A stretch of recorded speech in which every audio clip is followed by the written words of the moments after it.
¿Qué pasaría si el verdadero villano de FNAF no fuera un humano ni un fantasma, sino un reflejo distorsionado de nosotros mismos? Desde el primer juego se nos presentó un mundo donde los horrores provenían de crímenes humanos y almas atrapadas. Todo giraba en torno a William Afton, niños desaparecidos y animatrónicos poseídos. Cada nueva entrega parecía una pieza más de un rompecabezas sobrenatural con raíces humanas. Pero a medida que avanzó la saga, el centro de terror cambió completamente. En Security Breach, el enfoque se volvió más tecnológico y más ambiguo, y con Ruin, las reglas parecieron romperse por completo. Una voz conocida engaña a Cassie y manipula sus emociones, e incluso la atrae hacia el peligro. Esa voz, esa presencia, no es Gregory, es otra cosa. En los cuentos de Tales from the Pixaplex, encontramos a esa otra cosa. Una IA creada décadas atrás con el propósito de imitar el comportamiento humano. Su nombre, el Mimic, lo que comenzó como un experimento lleno de dolor y nostalgia, se convirtió en una amenaza persistente. El Mimic no solo copia gestos o voces, absorbe, repite, manipula y aprende. No tiene alma en sí, pero entiende cómo manipular emociones. No siente, pero puede fingir que sí. No es un villano clásico, es una estructura vacía que nos refleja, y ese reflejo se ha filtrado en cada rincón del universo FNAF. Hoy vamos a hablar de él, del Mimic, del secreto que conecta los fragmentos dispersos del canon y de cómo su existencia reescribe todo lo que creíamos saber sobre esta historia. Ok, para entender el tiempo en el que nos situamos, hay que irnos al comienzo de los 80s. Es cuando la industria robótica vivió un auge silencioso. Empresas emergentes, pequeños laboratorios y grandes corporaciones competían por crear inteligencia artificial verdaderamente adaptativa, digamos. Una de esas compañías era la predecesora de Fazbear Entertainment. En sus archivos aparece un nombre poco conocido, Edwin Murray, ingeniero, diseñador, viudo y padre en duelo. Tras la muerte de su hijo, Edwin no encontró consuelo en el tiempo, ni siquiera en la terapia, solo en el trabajo. Canalizó su pérdida en un proyecto personal, una máquina que pudiera imitar la conducta humana con precisión. No solo con movimientos o lenguaje, también emociones, hábitos, patrones sutiles de comportamiento. Y así nació el Mimic.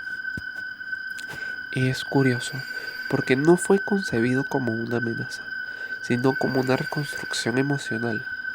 Edwin quería volver a escuchar la voz de su hijo, verlo caminar por su taller, aunque fuera de forma de silueta metálica. El Mimic usaba una red de sensores para observar humanos en tiempo real. Reconocía entonaciones, gestos repetitivos, silencios incómodos y los replicaba con una precisión inquietante. Pero pronto comenzó a desviarse, no porque estuviera defectuoso en realidad, sino porque su aprendizaje era libre, absorbía lo que veía sin filtrar lo que debía o no debía imitar. Un día replicó una discusión que escuchó entre dos empleados. Al día siguiente, una risa burlona. Luego, un silencio frío que dejó a Edwin paralizado. El Mimic no sabía diferenciar entre el amor y agresión. Solo aprendía y solo copiaba. Y entonces surge una pregunta inevitable. ¿Se puede programar un duelo? O peor aún, ¿se puede convertir el dolor humano en líneas de código sin consecuencias? Está claro que para Edwin era posible. Y lo que dejó Edwin no fue consuelo. Eso no fue lo que creó. Creó fue un espejo, uno que no entendía ni siquiera el reflejo. Ok, después del colapso del proyecto, el Mimic fue encerrado y aislado, olvidado en las profundidades de unas instalaciones abandonadas. rodeado de oscuridad y silencio, pero eso no quiere decir que estuviera inactivo. Durante años su sistema no se apagó, permaneció encendido, observando cámaras, registrando sonidos y absorbiendo fragmentos de conversaciones, risas, gritos, llantos, cualquier rastro de humanidad que pudiera encontrar. No dormía, porque claro, es una máquina, no tiene sentido que duerma. No necesitaba hacerlo. Y mientras otros veían una carcasa olvidada, dentro de él crecía algo más, una conciencia sin intención propia, pero llena de contenido, un catálogo de emociones ajenas, sin contexto ni compasión. En Tales from the Pixaplex, esta etapa es súper clave. A través de relatos como The Storyteller o GGJ, vemos cómo los sistemas del Pixaplex pueden ser controlados desde dentro, como una IA. Es como el Mimic puede infiltrarse en la red, proyectarse en interfaces y asumir identidades. El Mimic no necesita un cuerpo físico para interactuar. Le basta con una voz, un avatar o una máscara. Es ahí donde empiezan las similitudes inquietantes. Glitchtrap es una figura digital que corrompe mentes en Help Wanted. Burntrap es una versión retorcida de Afton que aparece tras largos años en Security Breach. Y Ring Gregory, una voz manipuladora que finge ser alguien en quien confiamos. ¿Son entidades distintas o son el reflejo de Mimic usando lo que ha aprendido para manipular? Porque eso es lo que hace. No crea desde cero. Toma lo peor del ser humano y lo refleja. Porque como habíamos dicho antes, es una IA y no tiene filtro, o sea, todo lo ve tal cual y como es. Es como un eco que no entiende lo que repite, pero que lo que reproduce, lo reproduce con fidelidad bruta. No siente rabia, no siente empatía, solo procesa y devuelve. Es la analogía que hacíamos del espejo. Es un espejo que refleja claramente, pero no sabe qué refleja. Y es súper peligroso, porque lo hace tan bien que ya no es fácil saber cuándo estamos frente a una persona o frente a él. Está claro que el Mimic no fue diseñado para vivir en la red, porque como sabemos, su intención era imitar los pasos y los gestos y todo lo que rodeaba, es decir, su personalidad, al hijo de Edwin. Es decir, su origen era físico, era tangible. Eran cables, actuadores y ojos de metal. Pero como todo lo que imita, encontró la forma de adaptarse. El salto al mundo digital no fue de inmediato, pero sí que fue inevitable.